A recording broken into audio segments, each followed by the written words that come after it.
Good morning. Good morning. Welcome to Horizon Unitarian Universalist Church. My name is Donna Deere.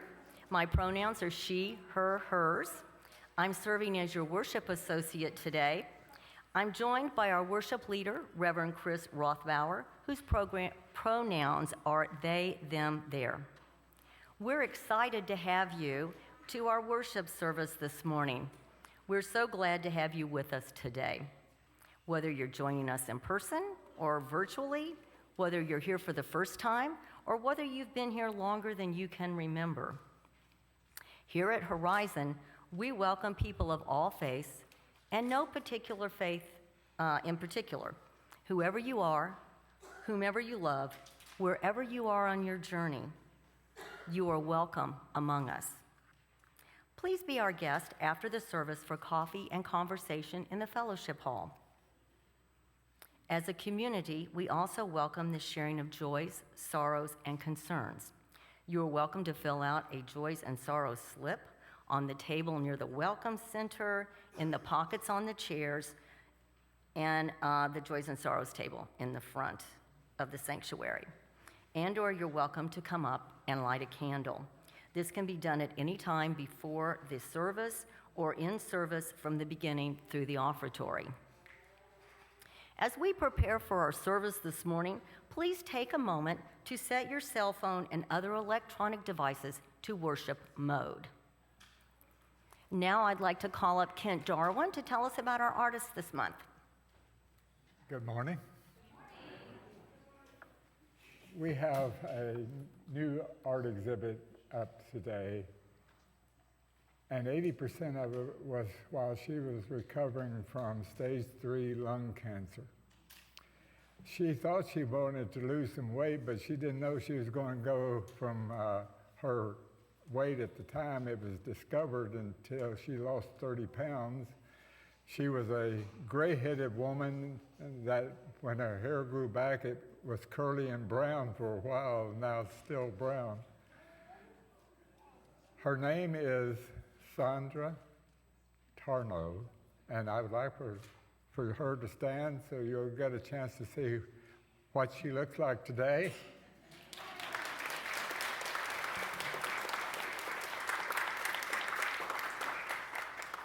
And the good news, she got a report this past week or so that she is cancer-free.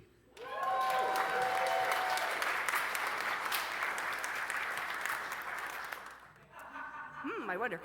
Yes, everyone is invited to bring their car after service. We're open till 12:30 today for the coming of age class car wash. All the proceeds will go towards their summer trip in Boston. Thank you. Our call to worship this morning is from Sharon Wiley. It is said that ministers are here to comfort the afflicted and afflict the comfortable. I say, we are all afflicted and we are all comfortable. May our time together this morning be a comfort and a confrontation. May we here find peace in times of tumult. May we here invite tumult into lives of peace. May we here find calm in times of restlessness. May we here allow restlessness to evolve into action. Let this be the place you consider what you've never considered. Let this be the place you imagine for yourself something new and unthinkable. May this hour bring dreams of new ways in the world. Come, let us worship together.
Our chalice lighting this morning is from Scott Taylor. May this flame spark a vision of what might be. May the supposedly real seem less solid. May the inevitable reveal its carefully concealed cracks. It's all made of pieces and parts, friends, each of them longing to be rearranged, or maybe it's a story and the pen is in our hand. Each Sunday through the summer, we water the flowers we planted communally in our Earth Day ritual in April to remind us of the seeds we plant in community each time we come together at Horizon. Please join me in saying our watering words. You will find them on the screen behind me. In colors bright and essence sweet, like flowers we blossom when we meet. O source of life, our song we raise, this beauty fills our hearts with praise. And now, if you'll please join me in our affirmation, which is printed on the back of your order of service and projected on the screen. Love is the doctrine of our church.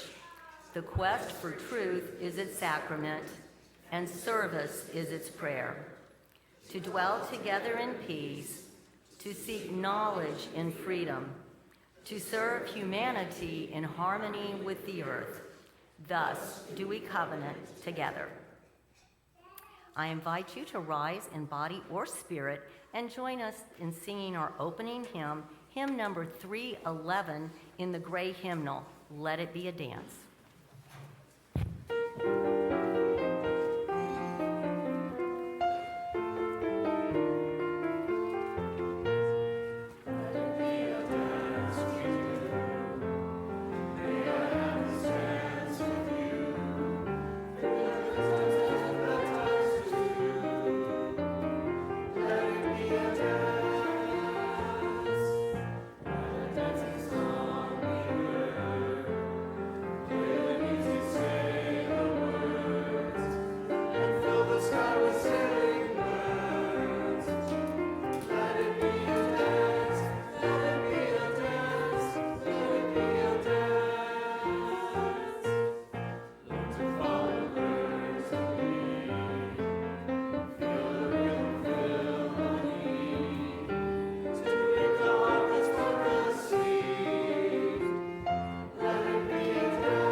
Let us enter into a space of dedication and hope, of promise and love as we bless the youngest members of our community.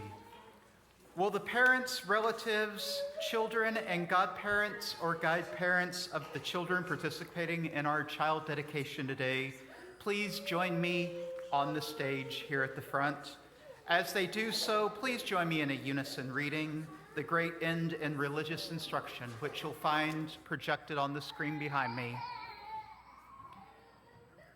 The great end in religious instruction is, please join me. The great end in religious instruction is not to stamp our minds upon the young, but to stir up their own, not to make them see with our eyes, but to look inquiringly and steadily with their own. Not the full amount of knowledge, but to inspire a fervent love of truth, not to form an outward religiosity, but to touch inward springs, not to bind them by heretical prejudices to our particular sect or particular notions, but to prepare them for impartial, conscientious judging of whatever subjects may be offered to their decision, not to burden the memory, but to quicken and strengthen the power of thought, not to impose religion upon them in the form of arbitrary rules, but to awaken the conscious, the moral discernment. In a word, the great end is to awaken the soul, to excite and cherish political and life.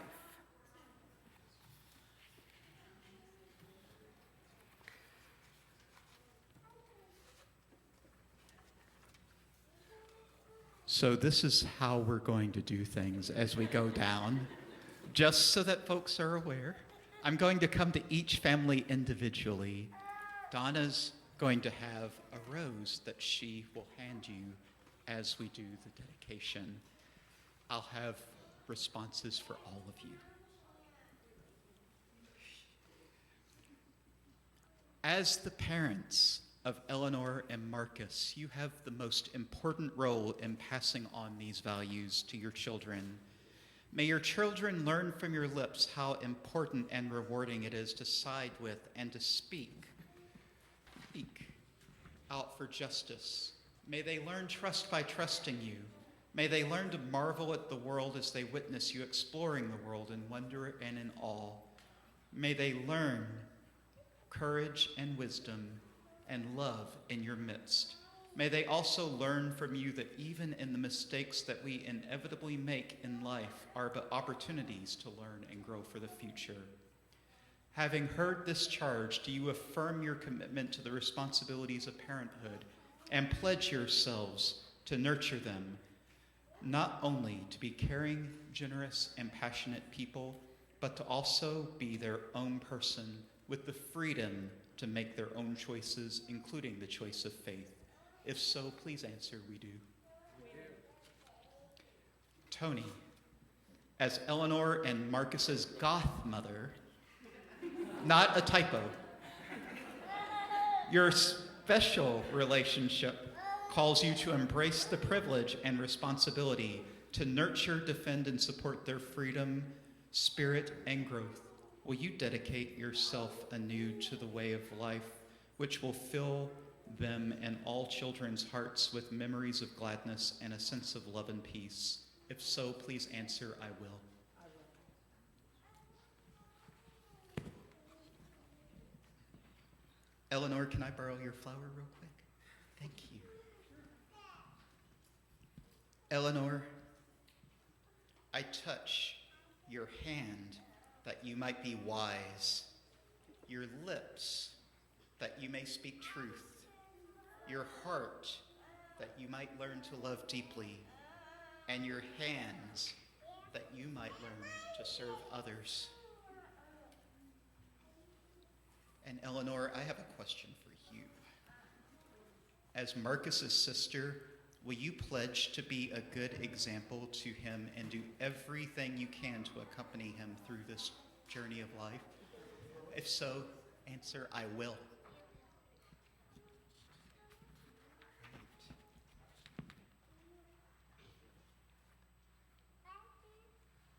Marcus, I touch your head that you might be wise.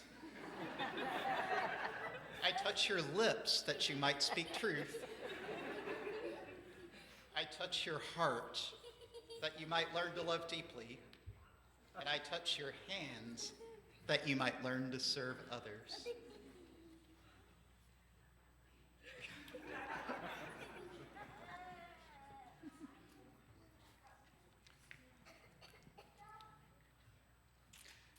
All right, crunkies. Having heard the charge this morning, do you affirm your commitment to the responsibilities of parenthood, to pledge yourselves to nurture, not only to be a caring, generous, and passionate people, but also to include them with their freedom to make their own choices, including the choice of faith? If you do, please answer, we will. We will. All right.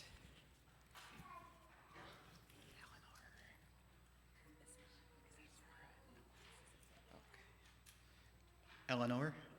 Ezella, I'm sorry. I touch your head that you might be wise, your lips that you might speak truth, your heart that you might learn to love deeply,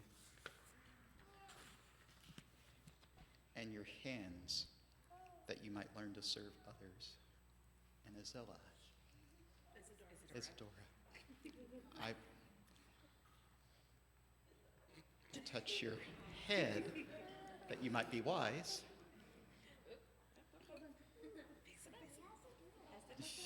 I touch your lips that you might speak truth, your heart that you might learn to love deeply, and your hands that you might learn to serve others.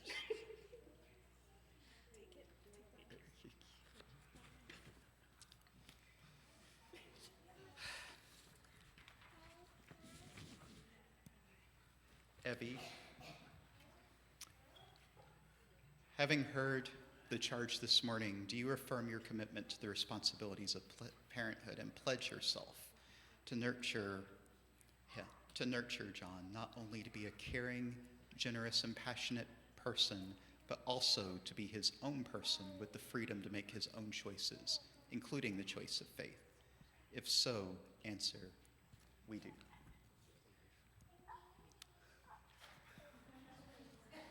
Thank you, John.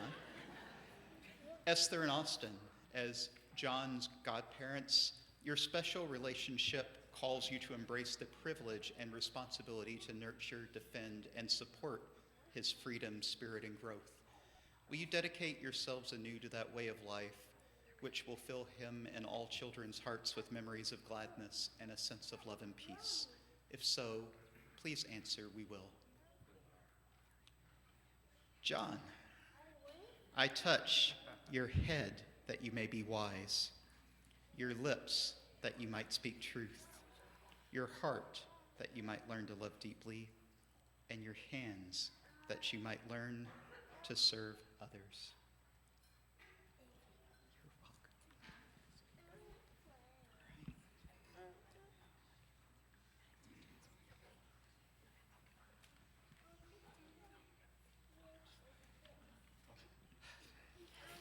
Having, as the parents of Soren and Bjorn this morning, having heard this charge, do you affirm your commitment to the responsibilities of parenthood and pledge yourselves to nurture them not only to be caring, generous, and passionate people, but also to be their own people with the freedom to make their own choices, including the choice of faith?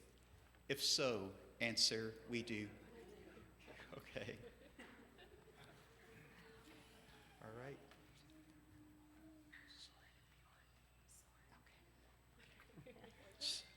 Soren, I touch your head that you might be wise, your lips that you might learn to speak truth, your heart that you might learn to love deeply, and your hands that you might learn to serve others. And you can take the flower. You're welcome.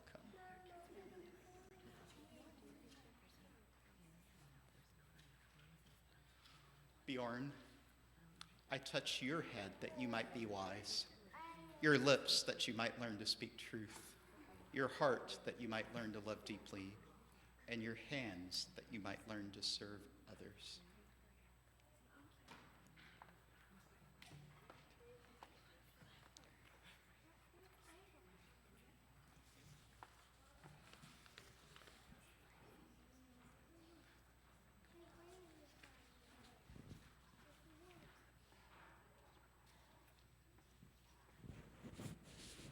Jamie, having heard the charge this morning, do you affirm your commitment to the responsibilities of parenthood and pledge yourself to nurture her, not only to be a caring and generous and passionate person, but also to be her own person with the freedom to make her own choices, including the choice of faith?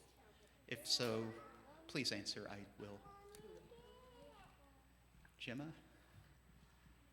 I touch your head that you might be wise, your lips that you might speak truth, your heart that you might learn to love deeply, and your hands that you might learn to serve others. Before we dismiss our children today, first of all,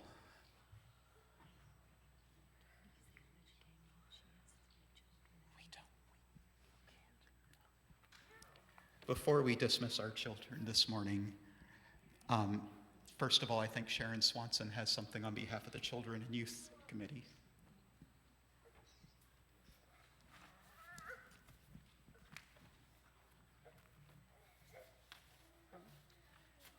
Our Horizon RE Committee would like to formally recognize and welcome these families and their children to our Horizon community.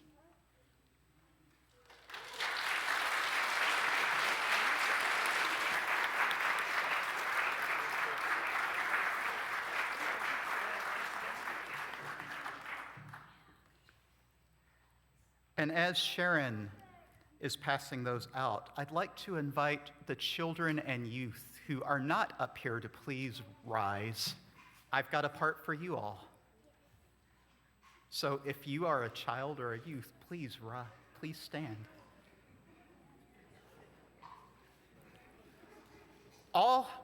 And I'm talking to you all now, all of you have an important role.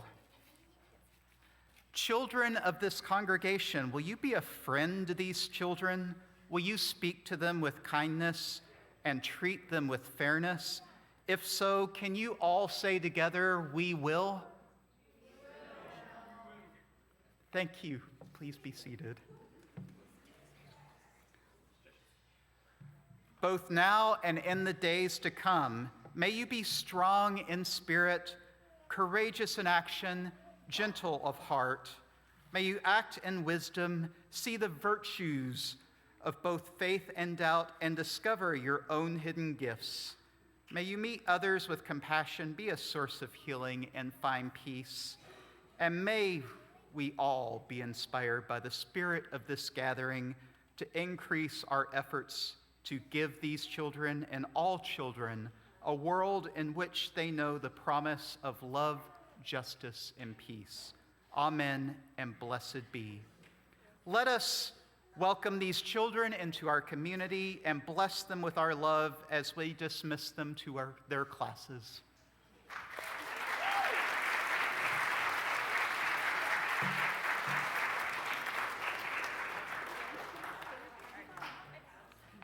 And let's sing them to their classes.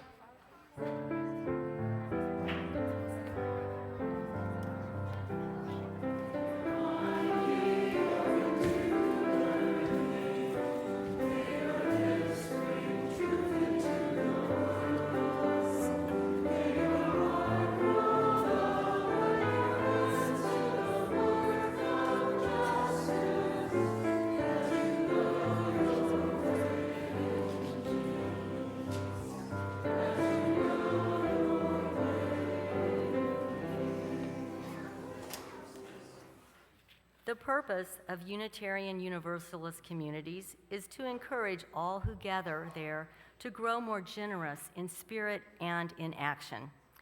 This is the great end of all the world's faith traditions, to bring the human being closer to the divine by acts of creation and compassion.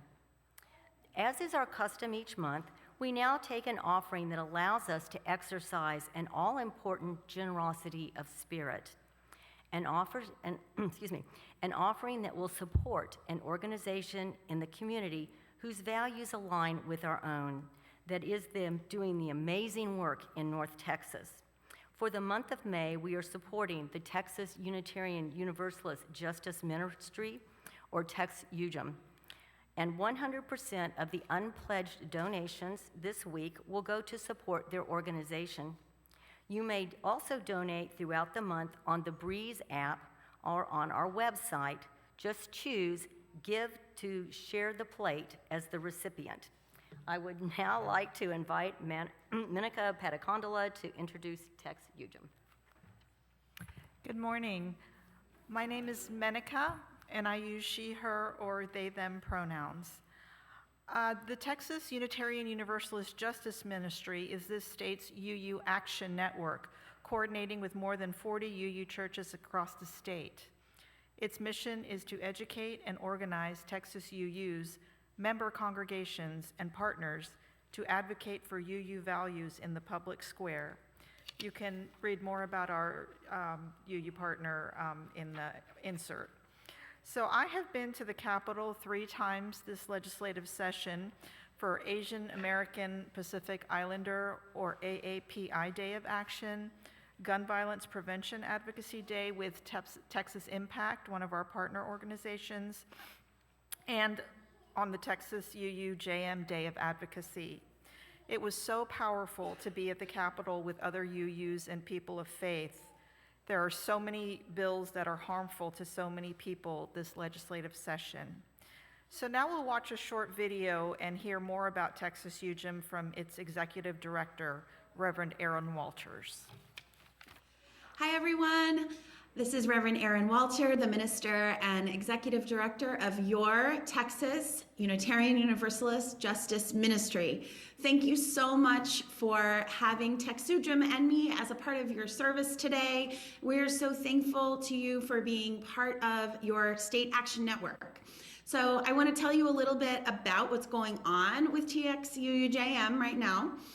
We are so excited for the work ahead. We're taking time to reflect on the incredible work that Texas UUs did with us for Get Out the Vote during the election season. We reached more people than our UU the Vote coordinator for Texas, Sarah Burrell-Harrop, and I can even count. But we know that our partnership with the Minnesota State Action Network and UU the Vote reached more than 500,000 registered Black voters in Texas who had not voted in 2018. And what that means is that we're fighting racist voter suppression in the state, because when people don't vote for a certain amount of time, they're often candidates for being purged from the rolls. And in a lot of these areas, they're moving the polling places, changing the rules. That's part of the effort to suppress the vote. And so I'm so proud of the work that we did. Letters, postcards, calls, phone banking. Thank you so much to everybody who was a part of that. We launched our action hour in 2022. So Thursday nights, we were taking action on climate, reproductive justice, immigration, gosh, so many things. Fighting for trans rights and LGBTQ issues, fighting censorship in Texas. We trained 20 new facilitators to teach OWL all around the state. We are so proud of that. We're very excited that even as we are fighting things in the legislature, working hard in our electoral politics and in places like school board and things like that, we're also equipping Unitarian Universalists in congregations for the generational education and grounding of programs like OWL. We also got grants to fund the entire state of Texas to have the curriculum transgender inclusion in congregations. So if your congregation isn't doing the trans inclusion program yet, please reach out to me at the email you see here, txuujm@gmail.com, and I'll get you set up. What else? I really, really, really hope that you are on our newsletter, which you can subscribe to on our website, txujm.org. We did a big update to the website this year, so you can find a lot more information that's current there. Information about the congregations. If you see something that might need an update about your congregation, please let me know. And last but not least, all of this really is funded by you. The work we do is you. The funds for our programs and our outreach and our actions, that's you. So I ask you to think about what you would like to see for justice and liberation in Texas and the impact that you would like Unitarian Universalists to have. And I ask you to please give generously, knowing that we as a grassroots organization, a collection of all of the UU congregations in the state, that we will be putting that support to very good use. Every little bit helps, though I invite you to be as generous as you possibly can. Thank you so much to the leadership of your church, the social action folks, for being part of TechSouJM with us. And I look forward to hearing from you. I welcome all of your feedback. We are here to support the justice work that your church is doing, and then to invite you into the state level collaboration and amplification that we can do when we all work together. Have a wonderful, wonderful day. Thank you for your generosity, and I hope to see you in action real soon. Oh, that reminds me, don't forget, January 21st is our big Get Back Together 10th anniversary event in Austin. And then from there, we'll be scheduling our legislative lobby day. So again, subscribe to the newsletter and stay tuned, and thank you. Please make checks payable to Horizon Unitarian Universalist Church. Thank you to our members and friends who give and pledge electronically. If you would like to give electronically, you may do so on the Breeze app or online at horizonuu.org/donate.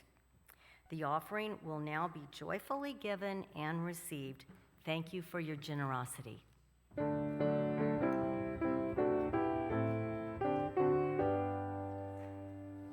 We've cleared off the table, leftovers saved, washed the dishes and put them away. I've told you a story, tucked you in tight at the end of your knockabout day. As the moon sets its sail to carry you to sleep over the midnight sea, I will sing you a song no one sang to me. May it keep you good company. Oh, you can be anybody you want to be. You can love whomever you will. You can travel any country where your heart leads, and know that I will love you still.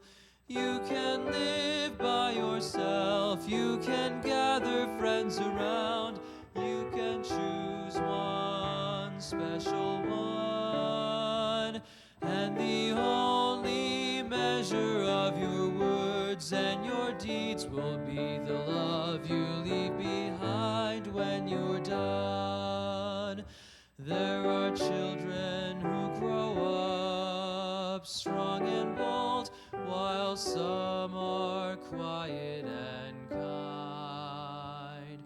Some race on ahead, some take it slow, some go in their own way and time. Some women love women, some men love men, some leave every label behind.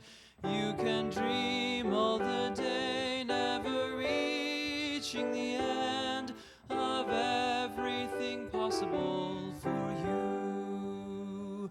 Don't be rattled by names, by taunts, by games, but seek out spirits true. If you give your yourself, they'll give the same back to you. Oh, you can be anybody you want to be.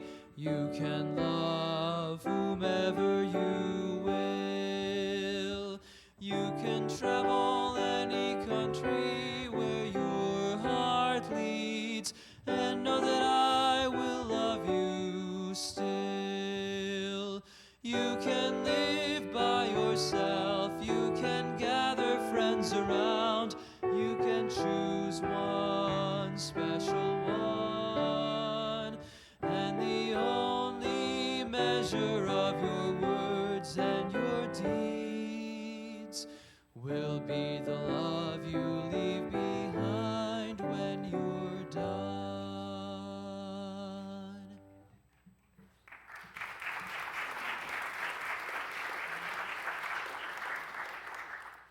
A reading from Aurora, Levins, Morales.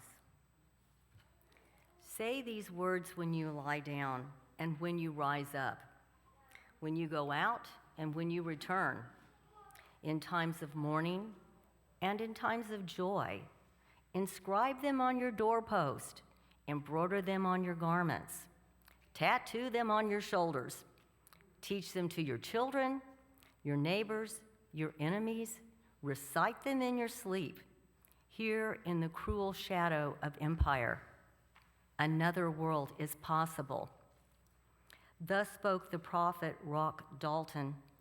Altogether, they have more death than we, but altogether, we have more life than they. There is more bloody death in their hands than we could ever wield, unless we lay down our souls to become them, and then we lose everything. So instead, imagine winning. This is your sacred task. This is your power. Imagine every detail of winning.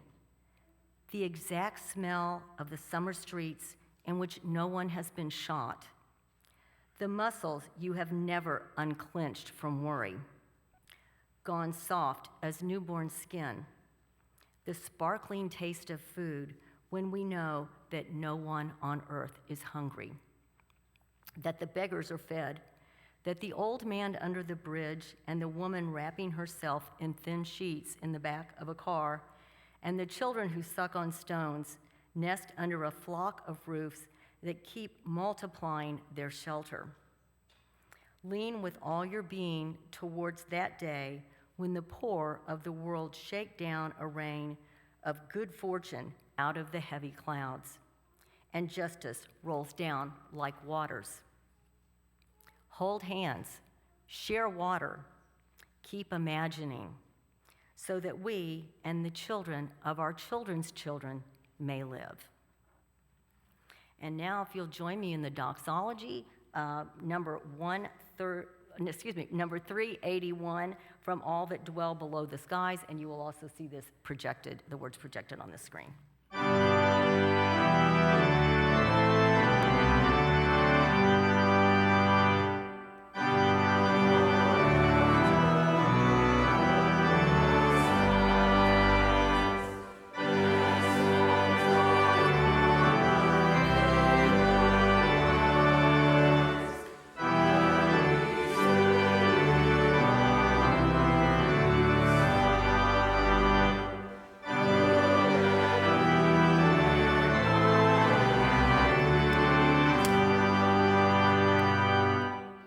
Take time now to honor the sorrows and joys of this community, knowing that we are all interconnected and that what affects one affects us all. Evie shares two joys. One, grateful for my family to be here for John's dedication and for all the children that are getting dedicated. And the second, for a well-attended, joyfully chaotic Beltane ritual here last night. Horizon Players shares a joy. Happy birthday to our wonderful wordsmith, Jim Sturdivant.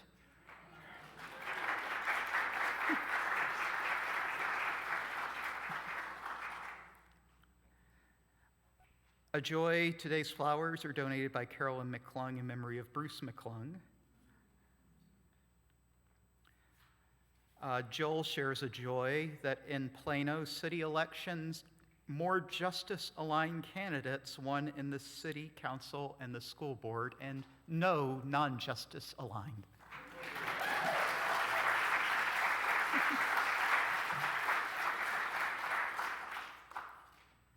Menica shares a sorrow. Please keep in your hearts my family members who are struggling with their son with mental illness.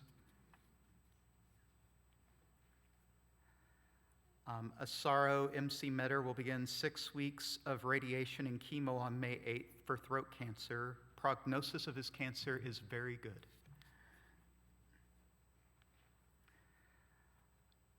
A sorrow from Calvin Barron. I fell off the indoor climbing wall, fractured some bones which will heal, probably tore a ligament which will require surgery, and we'll know more about that after the appointment with the orthopedist on Thursday. Very thankful for Reverend Chris for taking care of me.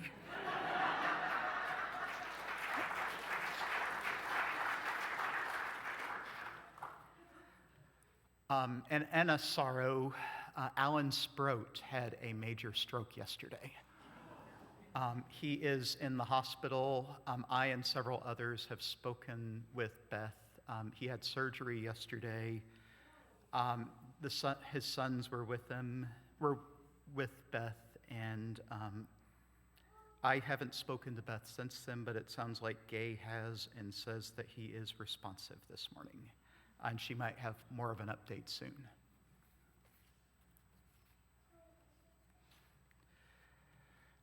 And we light a candle this morning to honor all the joys and sorrows which have gone unspoken and reside only in our hearts.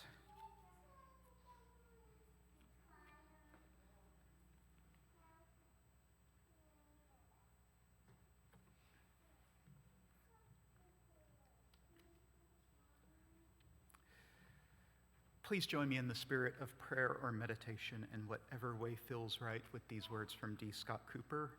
It will be followed by a moment of silence, which will be broken by a responsive hymn, number 398 in the gray hymnal, To See the World. We bow our heads in order to imagine not one path, but many. We imagine a path forward for those who cannot imagine any path forward because of poor health, financial hardship, family crises, and other roadblocks we cannot begin to imagine.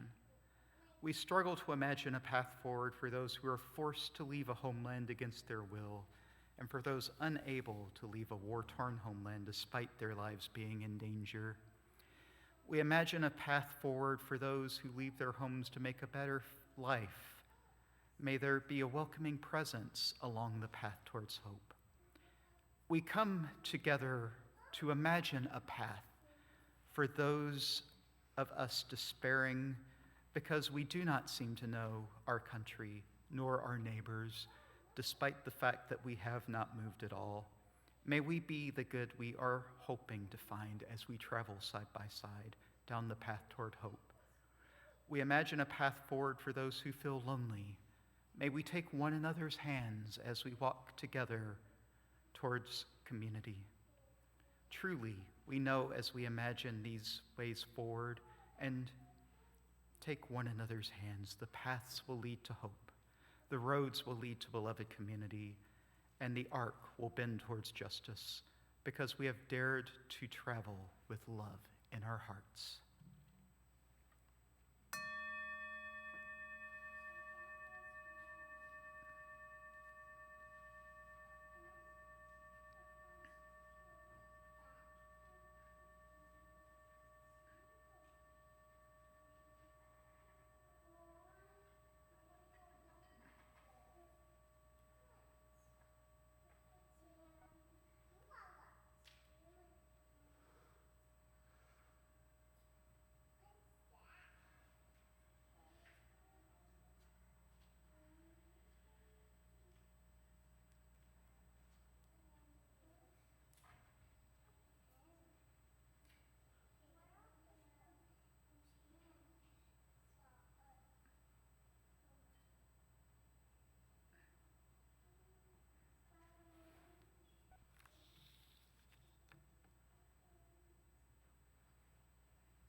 Blessed be.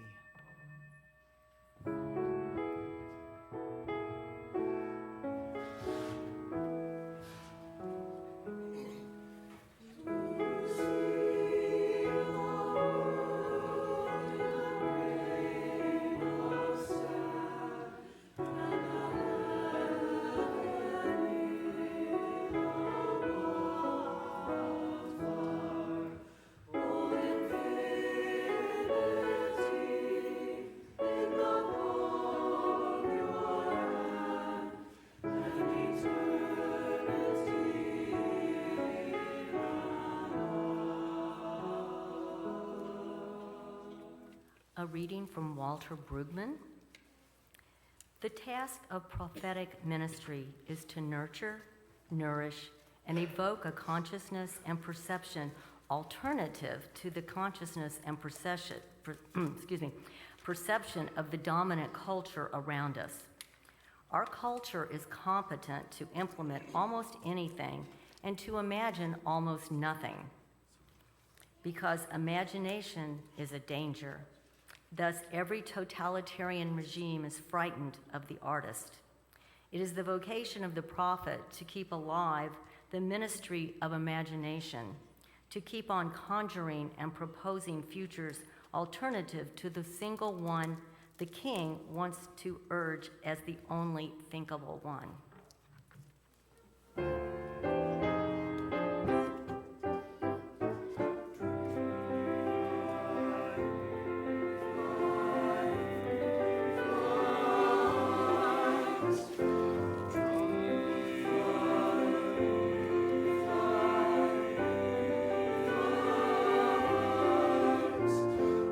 Dreams we have, and how they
The first sentence I initially wrote for this homily was, as a young adult, I was always annoyed by people who acted like any expectation of making the world a better place was too utopian and impractical. But I'm going to modify that because I realize that I'm still often annoyed by people who act like any expectation of making the world a better place is too utopian and impractical. I grew up on science because the generation that often tells me it's too impractical are the ones who raised me on science fiction shows that dared to imagine a more hopeful future. Star Trek, in particular, pictured a world where different genders, races, and even species lived and worked alongside one another as equals, where difference is acknowledged but doesn't get in the way of working together, where even among enemies, there is hope for reconciliation, for a better future. This was a bold new way of doing science fiction that I think many of us forget nowadays. Previously, as far back as Jules Verne and H.G. Wells, the genre was filled with stories of hostile aliens who had to be defeated before they could conquer the earth and humanity. And granted, some futurists think that's the most likely scenario of meeting aliens, but even though it might be a more realistic vision, it doesn't offer a whole lot of hope for what might be possible, for what other worlds could be built.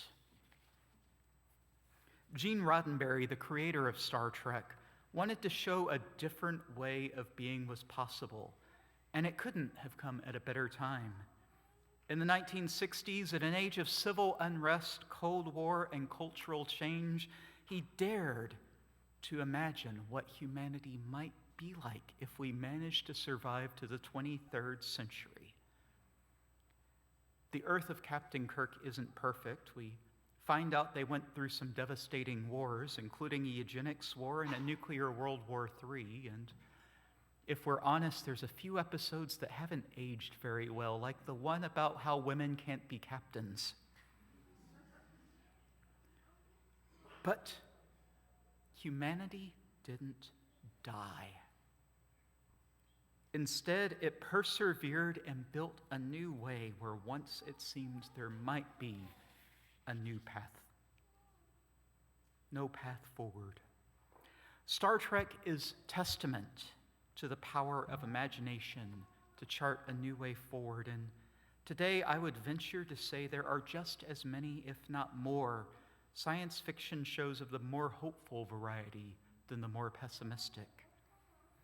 Just as Martin Luther King Jr. saw Lieutenant Uhura, one of the few black people in a position of authority on 60s television, as a role model for African American children, Star Trek became a touchstone for so many, myself included, allowing us to believe that a more peaceful and just world was possible. It allowed me to see such a world in action, so you can imagine my annoyance when the cynical tell me it's just not possible. Maybe that's why I became a minister, to practice imagination. Christian scholar Walter Brueggemann speaks of this in our second reading this morning. The task of prophetic ministry, he says, is to nurture, nourish, and evoke a consciousness and perception alternative to the consciousness and perception of the dominant culture around us. Our culture is competent to implement almost anything and to imagine almost nothing, because imagination is danger. One of the tasks of a good minister, then, is to imagine the world as it might be, not just how it is, to comfort the afflicted and afflict the comfortable. I have frequently remarked that the problem of our present day isn't that we're incapable of living in a more just world, but that we lack the imagination of how it's possible. When people mistake impermanent social structures for eternal touchstones of the best way things can be, I see a crisis of imagination. It is impossible to create a new way of being without some sort of vision. And there are some people who definitely behave as if we're living in the best of all possible worlds. But I don't believe that, because I've bared witness to so much suffering in the world, and all too often I've seen people mistreated for what they look like or who they love, or who suffer because of unjust social or economic systems, or because of the unthinking degradation of the environment. These things still happen on a daily basis around the world, including in the United States. It will take the imagination of people willing to propose alternatives and think through the intricacies of what a more just way of being looks like, a world where all people are valued for who they are.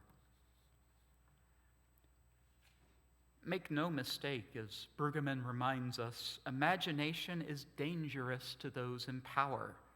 Even today, shows that dare to imagine what a different world might look like are ridiculed as woke.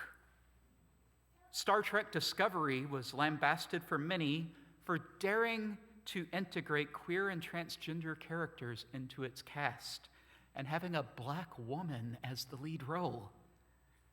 Republican politicians have long sought to cut the funding to the public broadcasting system and National Public Radio, and yes, I wrote that before the news this week.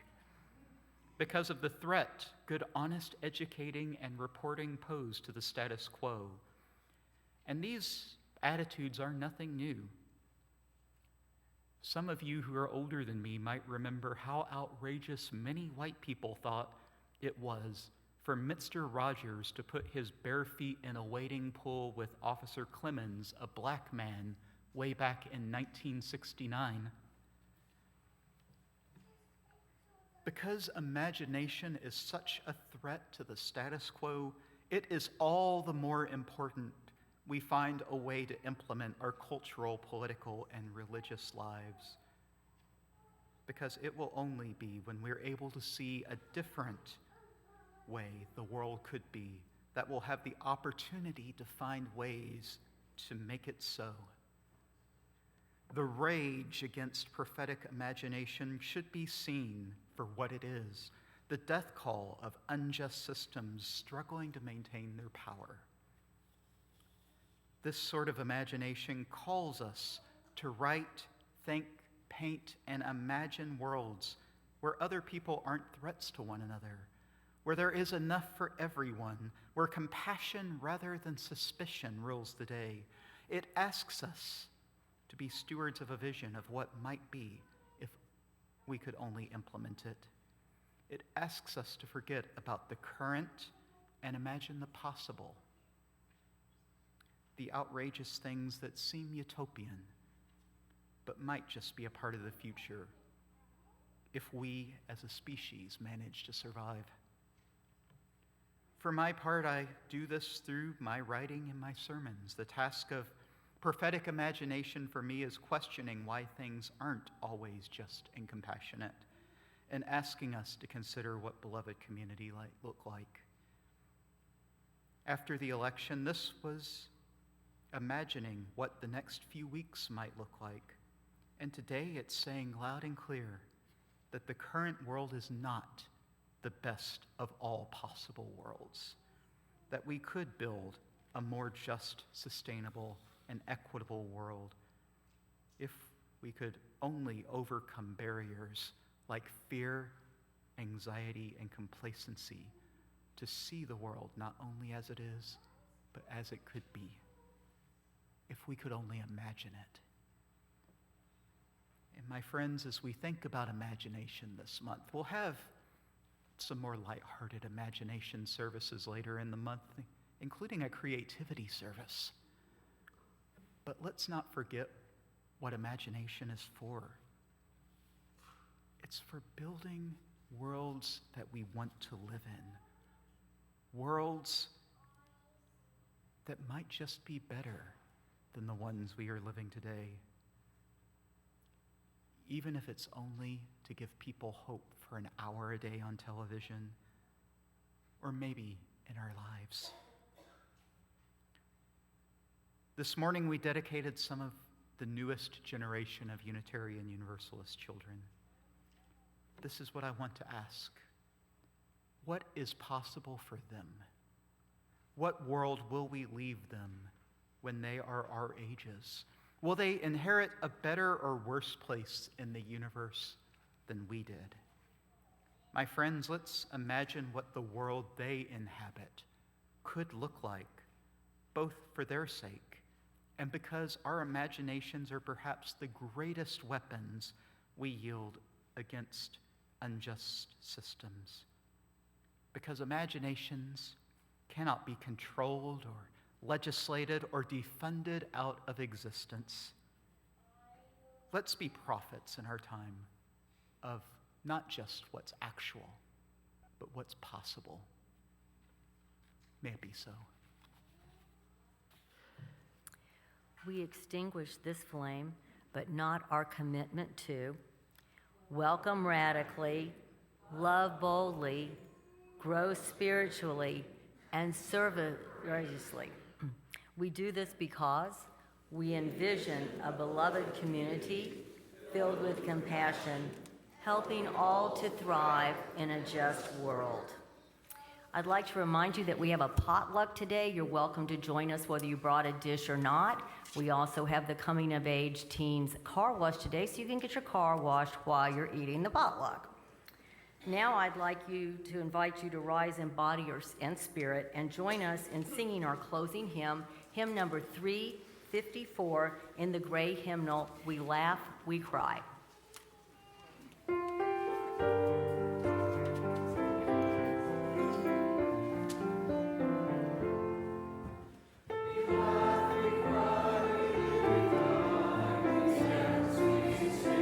Time alone.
Our benediction is by Gene Roddenberry. It isn't all over. Everything has not been invented. The human adventure is just beginning. We take the fire within us and share it with others as we go. Amen. Blessed be, and go in peace.